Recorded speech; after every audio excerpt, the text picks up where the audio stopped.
So the other day I came across this photograph made by Albin, and it had this really cool lens flare on the image, and I started wondering if it was natural or if it was an old trick of photography called the ring of fire, when you get a copper pipe like this and you put it in front of your lens. Now, I've always looked at this kind of ring of fire as a cheesy gimmick in photography, and I've never really tried it for myself until I saw this image and I thought, this guy is using this technique in a very creative way to be able to add just very subtle lens flares to his images. So that's what I'm going to try to do today. So first thing you need to do is get a copper pipe. I like this one here. It's about 1 inch by a little bit longer, maybe 2 inches or 1.5 inches. And this is actually just a connector. You can buy the long ones and then cut them down if you'd like to, but once in a while you'll find one that just connects them like this one here, which is what's nice because then it already comes cut for you and pre-done. Things that I found that works the best is using very hard lights. And if you're using a soft light like what I have right now, you're not gonna get a really nice lens flare effect.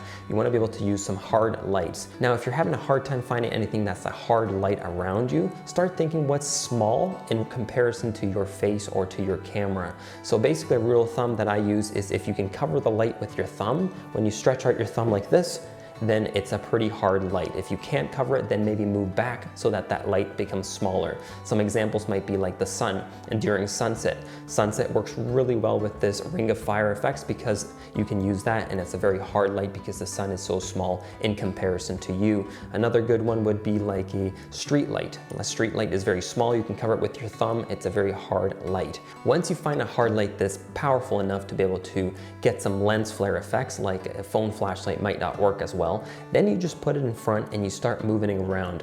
It's hard to explain what you need to do, but try moving around. The more you practice, the more you'll understand how by tilting it, it'll get different lens flares. Now, what I personally liked out of this whole process of trying to figure out what I liked with this ring of fire was not having the actual light in the frame. I liked shooting off to the side, to the left or to the right, where the light wasn't actually in the frame, so that I get these kind of semicircle lens flares that look a little bit more organic than gimmicky. But if you get the light out of the frame, then you get these more organic lens flares that might look more real or look like you're actually shooting it with your lens. So try those there. A couple of things that I did is you can hold it with your fingers like this, or what I did here is I grabbed a old long screw and I just taped it.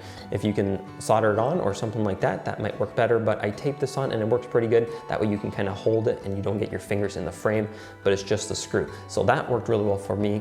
I went outside, I shot some really cool things with street lights, which were hard, small lights, remember to use those. And what's cool about this is I got some photographs of these ring of fire effects, lens flares, and now I can use those on any other photos that I'd like. So if you don't want to go out and get these and you don't want to even attempt doing this, but you want some images that you can use on your photos, well, I'm going to include all the photos that I shot down in the description below. There's going to be a link. You can download those for free, and then you can apply those on photos that you didn't actually use a copper pipe in. I got some photos and I made this little overlay pack for myself so that I can use it on other photos and almost impose it so that it looks like I was shot with a cool lens or lens flare, or even a little bit of a ring of fire effect. So if you guys want to download those, I'll include those in the link in the description so you guys can go over and download those. If you don't know how to apply different overlays, I've made videos in the past. I'm going to link one up here so you guys can go and see how to apply them using overlays or multiply. Basically, it's just a blending mode because the background is black. So if you know how to do that, that's awesome. If you don't, click the link over here and it's going to take you to another video where I've made other overlay packs where it shows you how to use these effects on your photos. And if this video has helped you, make sure to give it a like, subscribe if you haven't already, and I'll see you guys in next week's video.